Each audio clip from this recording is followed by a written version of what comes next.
GE도 마찬가지예요. GE에서도 프리딕스라고 하는 새로운 비즈니스 모델을 오래전부터 추진해 왔거든요. 이게 바로 새로운 형태의 제조 혁신입니다. GE에서는 비행기 모터 그리고 큰 풍력 발전소에 들어가는 거대한 엔진 같은 것들을 개발하거든요. 그런데 이런 엔진과 모터를 예전에는 그냥 개발해서 업체에 납품했다면 지금은 이 안에 수많은 센서를 집어넣습니다. 그리고 그 센서들이 실시간으로 GE의 프리딕스라고 하는 클라우드 서버에 데이터를 수집하죠. 그리고 그렇게 수집된 데이터를 분석을 해서 고객사에게 여러 가지 형태의 서비스를 제공을 해요.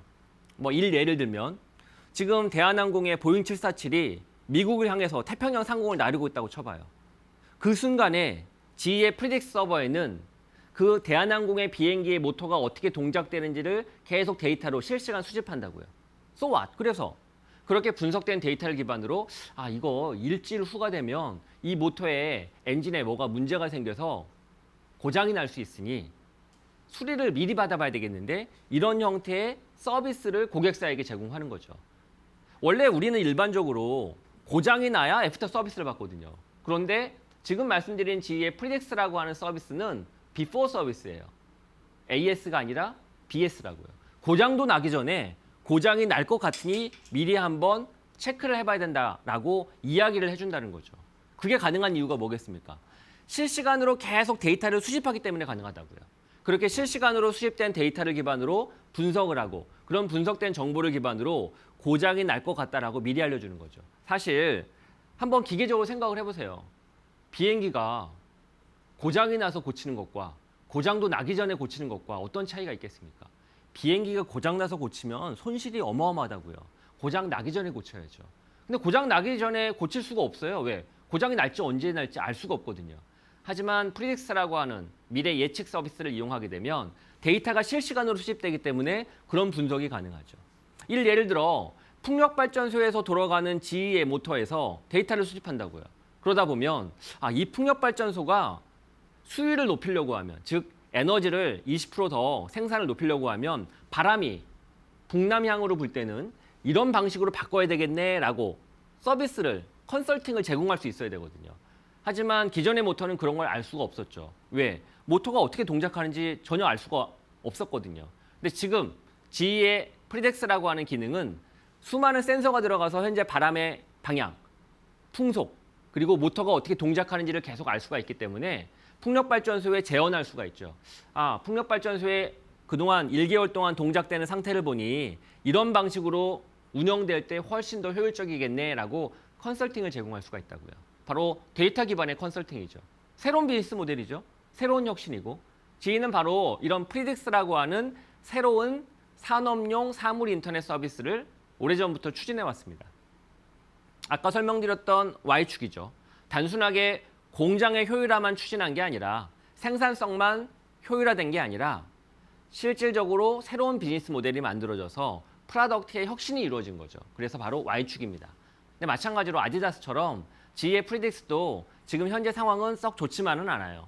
그 이유 중에 하나는 GE에서 이런 새로운 비즈니스 모델을 추진하는 과정에 여러 가지 잡음들이 생겼거든요. 우선 제가 바라보는 GE의 가장 큰 프리딕스 시스템의 문제점은 대마불사라고 너무 많은 기술 인력, 너무 많은 비용을 투자했거든요. 그러다 보니 내부에서 이 비용을 감당할 수 있을 만큼 비즈니스 모델, 즉 수익이 터지기까지 참을성 있게 기다리는데 한계가 생긴 거죠. 그리고 또 GE의 상황이 좋지가 않거든요. 최근 들어서. GE의 과거에 투자했던 사업 포트폴리오도 좋지 않은 상황이고 또 GE에 관련된 여러 가지 캐시카우 매출도 줄어들고 있고 이러다 보니 여러 가지 우여곡절 끝에 프리딕스가 좀 더 지속적으로 계속 투자했으면 성공할 가능성이 있을 수도 있으나 오히려 지금은 평가절하되고 있는 부분도 있을 거예요. 더 나아가서는 프리딕스라고 하는 이 시스템은 내부에 있는 GE의 사업 부서를 위해서 초반에 만들어졌거든요. 그러다 보니까 외부의 목소리를 많이 듣고 외부 고객들이 필요로 하는 형태로 가지 못하고 회사 내부의 사업들을 위한, 그들을 위한 내부 컨설팅, 내부 사업에 초점을 맞추다 보니까 오히려 화려하게 외부에 있는 비즈니스로 성장하는데 한계를 겪은 이유도 있습니다. 그런 우여곡절 끝에 GE의 프리딕스는 시작은 참 좋고 또 컨셉은 훌륭했으나 실질적으로 BM의 완성 단계에서는 현재로서는 여러 가지 어려움에 봉착된 게 사실입니다. 드리고 싶은 말씀은 두 가지예요. Y축, 즉 프로덕트의 혁신을 이루는 과정 속에서 기업이, 즉 제조업이 새롭게 비즈니스 모델을 구현하는 데 디지털 트랜스포메이션하는 여정은 쉽지가 않다. 시간이 오래 걸린다. 이게 첫 번째고요. 두 번째는 GE 프리딕스도 마찬가지고 아디다스도 마찬가지고 비록 실패했다라고 내부에서 평가받고는 있지만 사실 그렇게 평가절하할 수만은 없다. 왜냐하면 아까 아디다스도 결국 그 안에서 경험했던 레슨런들은 베트남이나 중국에 있는 공장에 고스란히 적용됨으로 인해서 새로운 형태의 비즈니스 모델 혁신을 이루어지는 데 아마 기회를 제공할 것이고 GE 프리딕스도 GE가 향후에 추구하고자 하는 BM 혁신의 큰 단초가 될 거라고 생각을 합니다. 그런 측면에서 보면 이들의 실패 사례가 반드시 실패해서 아무 의미가 없다라고 말하기에는 아직은 어불성설이라는 거죠. 그리고 사용자 관점에서 바라볼 제조업의 변화가 더 중요합니다. 앞서 살펴봤던 사례는 기업의 생산 관점, 제조 관점, 공장의 관점에서 스마트 팩토리가 어떠한 비즈니스 모델의 혁신을 가져다 줄지 살펴봤다면 지금부터는 사용자 관점을 살펴보자고요. 우리 고객이 새로운 형태의 상품을 만나서 서비스를 체험하는 과정에서 어떤 경험을 얻을 것인가. 퀘이크 테크놀로지라고 하는 이 회사는 이 소방관에게 지급되는 헬멧을 만드는 회사예요. 근데 기존과는 다르게 헬멧을 만듭니다.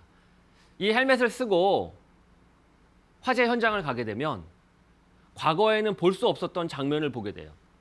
이 헬멧 내부에 AR이라고 하는 기술이 접목되어서 화재 현장에서 연기가 자욱해가지고 잘 보이지 않던 사물들 그리고 지금 신음하고 있는 사람들을 정확하게 볼 수 있도록 해주거든요. 그리고 이 헬멧 안에는 통신 장비가 내장되어 있습니다. 그래서 같이 옆에 있는 소방대원들끼리도 아주 쉽게 커뮤니케이션을 할 수가 있죠. 더 나아가선 이 헬멧은 중앙에 있는 관제 시스템과도 연결이 돼 있어요. 그래서 관제 시스템의 모든 정보가 전송되죠. 관제 시스템에서는 모니터를 통해서 현장에 파견 나간 소방관들이 어느 위치에 있고 그리고 그들이 현재 무엇을 보고 있는지를 실시간으로 체크하고 명령을 내릴 수가 있다고요. 소방관의 안전, 더 나아가서 빠른 화재 진압, 더 나아가서는 안전하게 사람을 구출하는 데 최적화된 헬멧이라고 볼 수가 있죠. 자, 이 헬멧은 기존의 헬멧과는 다른 고객 경험을 제시하죠. 기존의 헬멧이라고 해봐야 소방관을 보호하는 것 외에 추가적인 형태의 컨텐츠나 서비스를 제공하지 못했거든요. 하지만 이 헬멧은 방금 이야기한 것처럼 다양한 형태로 작동한다고요. 그러다 보니 이 헬멧은 기존과 다른 형태의 기술이 필요하다는 거죠. 아까 설명드린 것처럼 AR이라고 하는 기술도 필요하고요. 통신 모듈과 연결되어 있어야 되기 때문에 4G LTE나 이런 것들이 탑재되어야 될 수 있고 중앙의 관제 시스템과 연동되어서 통신 기능을 제공해야 되기 때문에 여러 가지 커뮤니케이션 기술이 들어가야 되죠. 더 중요한 건 현재 소방관들이 어느 위치에 있는지 이런 관제 시스템, GPS를 기반으로 한 실내에선 또 GPS가 작동 안 하거든요. 그러다 보니 다양한 형태의 기술들이 망라되어 있다고요. 더 중요한 거, 헬멧을 쓰고 있는 소방관이 어떻게 하면 좀 더 안전하고 편하게 앞서 설명드렸던 그런 안전한 서비스를 경험할 수 있을까라고 하는 새로운 서비스가 제공돼야 되거든요. 그러다 보면 헬멧, 유리창에 다양한 형태의 정보가 출력돼야 될 거 아니에요. 그 정보가 어떻게 출력되는 게 가장 좋을지에 대한 UX 기술도 들어가죠. 헬멧을 만드는 제조업체가 기존과는 다른 기술을 접목해야 되고 기존과는 다른 역량이 필요하다는 거죠. 바로 이게 제조업체가 기존과 다른 방식으로 프로덕트를, 즉 상품을 혁신하는 과정이고 그 혁신하는 과정 속에서는 기존의 제조업체가 갖지 못한 기술들을 갖춰야 됩니다. 또한 그런 기술들을 갖추기 위한 역량들이 확보가 됩니다.